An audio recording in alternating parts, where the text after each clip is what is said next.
prepare ដែរសម្រាប់វ៉ាឡាតែចាំមើលជាមួយនឹងតារាមួយនេះ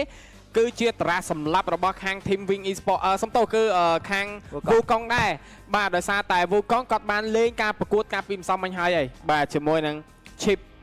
នេះហ្នឹង Chip Hanzo សំខាន់គឺមកនេះគឺមកតែសម័យរូបប៉ិតគឺមិនខ្ចីមក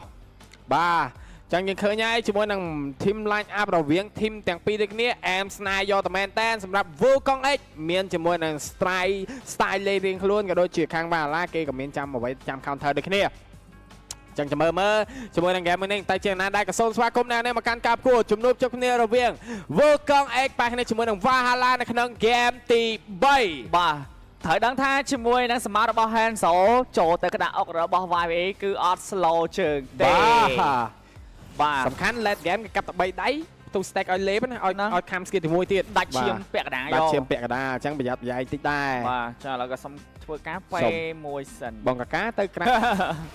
ស្បែកឈាមទៀត early game បាទគាត់យក early game ដើម្បី control objective ណាចា game នេះរៀង early game aggressive តិចតែមាន secret នៅក្បែរនោះ Chino Chike ចប់ aggressive ទីវាយមកបាទចឹងភ្លាម midland ជាមួយនឹងការវាយលើ secret អត់បញ្ហាទេ secret តែចូល spell ឈាមសល់ spell ឈាមមួយជាមួយនឹងការ sell ដូចគ្នាក៏លេមកមើលជាមួយនឹង emblem អាយ៉ា Eugene no emblem របស់នេះ emblem របស់ Iman fighter Iman fighter យក spell vam យកបាទយក spell vam បាញ់ជាមួយនឹង Nathan ចុំដល់ពេល Granger តែម Nathan ហើយយក fighter ដូចជាមានបុកឈាមហើយនឹង fast blood ទេអញ្ចឹងនិយាយថាសំខាន់ Granger ធំណា early ហើយយក Nathan មកទុំមក Granger ទប់ជាប់អត់វាយ1វាយ2 Chino Chike អាចនឹងចំណាយ flicker flick កងច្រាំងកដុំឆែបកែបឆាមិញចេះហើយមាន Iman មកជួយបាញ់មកបងបើអត់ជួយ Iman អញធ្វើ blood ដកមកដេញកាប់គេបញ្ញាកាប់3តង់លេបមួយអត់ឈឺទេដកថយវិញចំមួយដៃនេះរៀងរំខានទៅលើសមោរបស់ចូលរីដែរឡើយមកជាមួយនឹងការលួចបាញ់បងពីបញ្ញាអាយ៉ាក៏ដុំឆាតែ Chino Chike អត់មាន flick ទេ first blood ចូលខ្លួនលើ secret មានការចុច recall មួយដូចគ្នា midland ជាមួយនឹងណាចាបិទល្បែទៅលើ Angelia យកតែម្ដងជាមួយនឹង Angelia អត់ថាសេវបាត់ហើយ Angelia ដៃអត់ដល់ YBE ទេណាប្រយ័ត្នប្រយែងតិចដែរជាមួយនឹង Angelia យក Pasha នេះបាទគាត់ទៅយក Pasha សំដងដែរអត់ទេគាត់គិតថាកម្បូមក portal ហ៎បងមក portal ដាក់តកកគៀនអូកម្បូម្សិលមិញគាត់លេងចឹងដែរបងកាម្សិលមិញគាត់លេងចឹងដែរម្សិលមិញលេងចឹងដែរតែគាត់ថាលេងមួយអ៊ីបាទគេផោកដឹងតែខាងក្រោមកាប់មួយចូលខ្លួនលេបឆាអូបាត់ឆាផ្ដាល់លេបបុកជាងមួយដូចគ្នាពីមក100តែណាមិញជាមួយនឹងការ trade ថតទី1ទេភ្លាម secret ក៏មកដល់ដែរអាចនឹងដាក់ ultimate វាយវិញដែរទេជាមួយនឹងមក100ដែរមែនវាយយកមកជាមួយជ័រ Yuri អាយ៉ាជាមួយនឹងការ counter វិញយកតែម្ដងភ្លាមអត់អស់ចិត្តទេលួចជាមួយនឹង pop បើបន្តទៀតបងដែរពីបញ្ញាអត់ចំណេញទេពីសមាជិករបស់ Wukong ដែលធ្វើការ trade ចង់បានជាមួយនឹង Golem ប៉ុន្តែយក Golem មិនបានហើយបាត់បង់ជាមួយនឹង pop បើហើយទាំងថតទី1ទៀតបានទៅលើ Valhalla បាទចាហ្គេមនេះជាមួយនឹងការលេងមក plate មក KG ចុចសំទោសអ្នកគ្នាបងការៀងទឹកធាក់ចង់ញាប់បងកាមសាមបាទដូចបាននិយាយហ្គេមនេះមានអារម្មណ៍ថាValhallaគេ prepare សម្រាប់ counter ហ្នឹងបាទគេចាំតែ counter គាត់បលប្រហែលត្រាស់គេ snowball ហើយគេអត់ទុកចឹងចាំមើលតើអាចនឹងមាន late game សម្រាប់ Wukong ដែរទេតែបច្ចុប្បន្ន3នាទីការនាំមុខ 1K កន្លះដែរសម្រាប់ពួកគាត់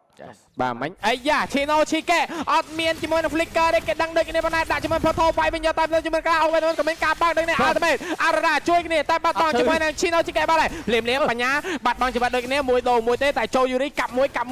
ដកទៅសម្ោប្រឡឹងវិញដូចគ្នាប៉ុន្តែដេញវាយជាមួយនឹងបញ្ញាផោចុំបញ្ញាអាមកចេះអត់ភោគនៅស្មៅនឹងតេះទេណាចាច្រឡំបញ្ញាមិញមកគាត់តេះកន្លែងហ្នឹង Angelia ទៅបានអត់ដឹង Angelia ទៅតែមិនឲ្យដាក់ក្នុងស្មៅអត់ទេតាមពិតអ្វីដែលគោលដៅរបស់គាត់គឺគាត់ចង់100ទៅលើ Iman ហ្នឹងហើយតែកុំភ្លេចតែហ្គេមនេះមក100មានណាតែខ្ញុំមានអារម្មណ៍ថា Iman នៅក្នុងហ្គេមនេះមក100 late game ដួលហើយសម្មែនតាចូល Yuri មកសុំមក skill ទី1បាញ់អា skill knock back កន្លែង skill ទី1ទៅវិញយកមកបាទឥឡូវចាំមើលជីចានមក Chino Chike flick វាយលើណាចា flick វិញដូចនេះក៏ដាក់អុកវិញអញបាក់ដែរអត់តន់គូដល់ទេភ្លាមជាមួយនឹង secret សាវជាមួយនឹងណាចាមកល្អខ្លាំងមែនតើជាមួយនឹងការឃាតចូល Yuri បាទហើយអញមានការវាយយកតែម្ដងជាមួយនឹង Eugene បាក់ ultimate ដើម្បីដកថយគេដេញវាយពីសមាជិករបស់ team Valhalla មានការចុច spell ជាមួយតាន់ខ្លាំងមែនតើជាមួយនឹង Eugene អត់បញ្ហាទេជាមួយនឹងការលោត10បន្តពី Angelia បានឃាតបាក់ដាក់អុកវិញបាទ Angelia យកតែម្ដងតែណាមែនជាមួយនឹងការបាត់បង់ទៅលើ secret មួយបាទហើយ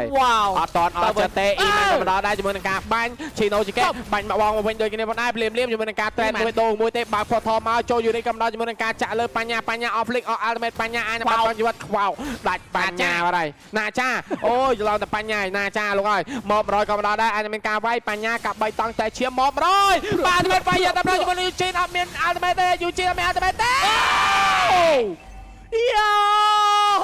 Yo Jin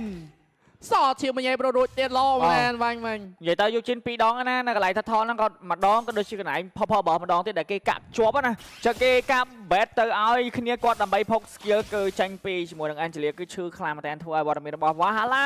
បាត់បង់ក៏ដូចជាអាចនឹងស្ដារគេហៅថាស្ដារកិត្តិយសមកវិញជាមួយនឹង100ចូលកន្លែងថាថបាននេះ អូយ គ្នាបាទ ជាមួយនឹងចូលយូរីស្មោដូចនៅក្បែរហ្នឹងក្បែរគេដែរវាក្បែរបាទសារថាត្រាស់នេះបើសិនជា Valhalla អាចរុញទៅ mid game មាន damage មកពី mob 100 គឺអាច snowball ទៅយកមក បាទ ហ្នឹងតែខ្ញុំឃើញខាងអ្នកនេះប្រើច្រើនគេ save យូតាក់ណាតាមនឹង mid game ណាអាយ៉ាហូកវិណាចាឈឺខ្លាំងមែនតើ ហ្នឹងបើសិនគាត់អាចធ្វើចឹងបាន damage ចេញមកគឺចូលយូរីទុកបញ្ចប់ឯសំបីតែ Yujin គឺជា hero ដែលតាន់គឺផុយយកមក បាទ ជាមួយ damage គឺទុកបញ្ចប់យកមកបាទអញ្ចឹងចាំមើលតើ Valhalla គាត់អាចអនុវត្តបានអត់តែបច្ចុប្បន្ន 2k lit ប៉ុណ្ណេះគឺល្អសម្រាប់ Valhalla បាទ វូកុងគាត់រៀង fail គេ counter មិន fail អាចថាគេ counter ច្រើនដែរដូចនិយាយបដាំងនេះគឺយកមករំខានសមោរបស់ចូលយូរីយកមកដូចមិញហ្នឹងឃើញអត់គេចាប់សមោដល់ដល់ទៅវិញវាយតដាច់យកមកតែពេលដាច់គឺគេអាចទៅពីក្រោយដើម្បីធ្វើការចាប់គាត់បានព្រោះតែពេលដាច់សមោទៅគឺគេមើលឃើញ map ហើយ slow ទៀត បាទអញ្ចឹងហ្គេមនេះរំពឹងទៅដល់ late game ក៏ដូចជាអ៊ីម៉ាន់គាត់ត្រូវតែរក stake ឲ្យបានច្រើនហើយក្នុងការបាញ់ក្នុង team fight ណា បាទ ព្រោះសារតែហ្គេមនេះក៏ damage របស់គាត់ក៏នៅរៀងស្ទើរដែរមិនទាន់ជាបាញ់ទៅលើវត្តមានរបស់សមាជិក Valhalla ដាច់ភ្លាមទេបាទត្រូវការ stack sky pressure ត្រូវការបើក team fight ត្រូវការពុក skill គេរៀង low ឈាមដើម្បីបុកមកពុកកញ្ជ្រោរបស់គាត់ហ្នឹងគឺធ្វើឲ្យ Hanzo ក៏ស្រួលក្នុងការផ្ដាច់លុយរាយក៏ដូចជាជាមួយនឹងវត្តមានរបស់ Iman ក៏ស្រួលផ្ដាច់ដូចគ្នាបាទ អត់ថលចេញមកទៀតហើយចាំមើលលឹកនេះអាចនឹង Valhalla នៅតែ control បានទៀតហើយក៏យ៉ាងណាមានតែចូលរីបាទចូលមែនតើជាមួយនឹងថលនេះតតែពឹងផ្អែកពី portal របស់ Shinoshige តែប្រកាសអាចចូលទៅ combo team fight បានមក100អេចាំចូលរីបាយមកអីយ៉ាយ៉ាងមិនយ៉ាងម៉េចចូលជាមួយមក100សល់ជាមួយនឹង ultimate មួយតែអាចនឹងបាត់បង់ជីវិតជាមួយនឹងមក100បាទបាទដូចសម្រាប់ចិត្តលឿនពេកបាទយ៉ាងណាជាមួយនឹងការ trade មកនេះហាក់ដូចជាចំណេញមែនតែពីវូកុងអិចណាបាទដោយសារតែថតដូរជាមួយនឹង Golden ហើយបាន T1 នៅខាងក្រោមមួយទៀតហ្នឹងបាទចូលយូរី record ចំមក100មិញបើសិនជាគាត់អត់ចេញ map ក៏គេមិន check ដែរ អត់ check មានណាគេ check បាទមានណា check គេចង់ទៅយក trade ហ្នឹងមិញបាទចង់ចាប់ជាមួយនឹងបញ្ញាតែចាប់អត់ជាប់ទេខាតអត់ portal មួយបាត់ហើយនៅ midland ចង់ដឹងដែរជាមួយនឹង game នេះ Shinoshige អត់ទាន់ចេញនេះណាគេ cool down ណា អីយ៉ា Fletching time បាទយ៉ាងណាមិញចាំមើលជាមួយនឹងខាងលើវាយពី team fight យកតាមដង midland ក៏មានការវាយខាងលើក៏មានការវាយដូចគ្នាផងដែរសម័យក៏បាត់បង់ជីវិតដូចគ្នាយក chain secret back map អត់បញ្ហាជាមួយនឹងការដកថយ Shinoshige មកពីខាងក្រោយ secret វាយយកតាមដងអត់មែនជាប់ក្នុងជាងតែណាមិញមិនអាច cover គ្នាបានទេជាមួយនឹងការដកថយវិញដូចគ្នាពី chain បាទ skill ultimate បានដែរ secret ហើយហ្នឹងអញមានបញ្ហាដែរតែណគេ trade ខាងក្រោមបាន trade ខាងក្រោមខាងលើអញដកសម័យដេញបាយពីចូលយូរីតែការដកសម័យមានការដកថយវិញដូចគ្នាពីសមាជិករបស់ Valhalla trade ទៅមកបាទប៉ុន្តែ game នេះបើសិនជាយើងអាចនិយាយថាបានទុករៀងយូរងាយស្រួលឲ្យចូលយូរីក្នុងការ farm host នេះណា item ហ្នឹងបាទព្រោះសារម្លងពេលដែលយើងនិយាយរឿងស្រាប់ហើយជាមួយនឹង early game គាត់មិនសូវមាន damage ច្រើនបន្ត late game គឺគាត់ងាយស្រួលក្នុងការវាយមែនតើតែម្ដងហ្នឹងបាទអីអរ៉ាំងបាទដូចលួចបានបាទទីបញ្ញាញ secret បាទ check map មើលឃើញជាមួយចូលយូរីដែរម្ដងបាទចូលយូរីត្រឹមនាទីប៉ុណ្ណេះគាត់ជាពិបាកហើយ Valhalla នៅតែបន្តនៅមុខ 2k ជាប់ចំណុចប៉ុណ្ណេះបាទអ្វីដែលគាត់ត្រូវប្រយ័ត្នមែនតើគឺវត្តមានរបស់ Shinoshige ព្រោះតែគាត់ចាំតែពួនដើម្បីធ្វើការដាក់ portal team fight នោះទេហើយនៅទីប៉ុណ្ណេះមក100 damage គាត់មានតែនៅស្ទើរបើសិនជាគាត់អាចចេញ13 item Stallium Feeder Heaven ក៏ដូចជា Holy Crystal ហ្នឹងទីមេគាត់ពេញបុកបាទតែ farm ចុះ farm ឡើងចាញ់ level Iman ណាអាយ៉ាមកបង Iman ចុកដែរលើបញ្ញាញបាទប្រយ័ត្នយ៉ាយតិចបញ្ញាញបាទភ្លាមចាំមើលជាមួយនឹងការ set up team fight Vivo Kong X ដោយសារតែយើងដឹងហើយជាមួយនឹង draft style play គឺ Hanzo និង chip នេះគឺ KOP មែនទែនបាទសម្រាប់ពួកគាត់ក៏ធ្វើបានយ៉ាងល្អដូចគ្នា សំខាន់ជាមើលតិចចូលយូរីមកយកតែ បាំងពីកំបោឯងមកកំបោ បើពីកំបោបើពីកំបោអត់ដឹងមិនដែរស៊ីអន បាទបាំងមកកំបោទៀតមកភិកយកហ្មងតែបាក់ថាដែរណាព្រោះ យ៉ាគេច្រើនពេកគេច្រើនពេកគាត់ក៏ពិបាកដូចគ្នា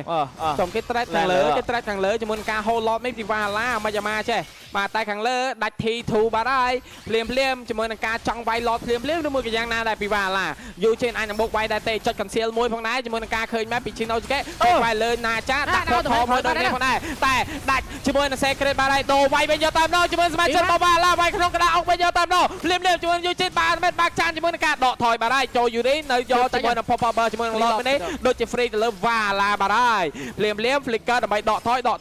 តែបញ្ញាដូចចង់វាយគេអេគាត់តែជាការ bet តែប៉ុណ្ណោះ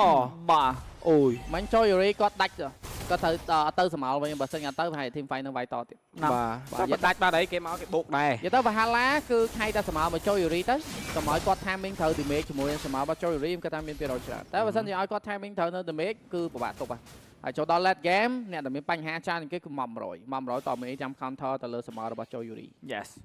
បាទ មកវិញ ចុះដូចនិយាយចឹងនៅពេលដែលគាត់បោះ skill ទី2 knock back ហ្នឹងហើយបាញ់ skill ទី1វាយ2ដៃមែនទេដាច់អត់អាចដាច់អត់ខ្ញុំគាត់ថាអាចដាច់ផុយដល់ ផុយដែរ counter យ៉ាសមោឲ្យផុយដែរ បាទ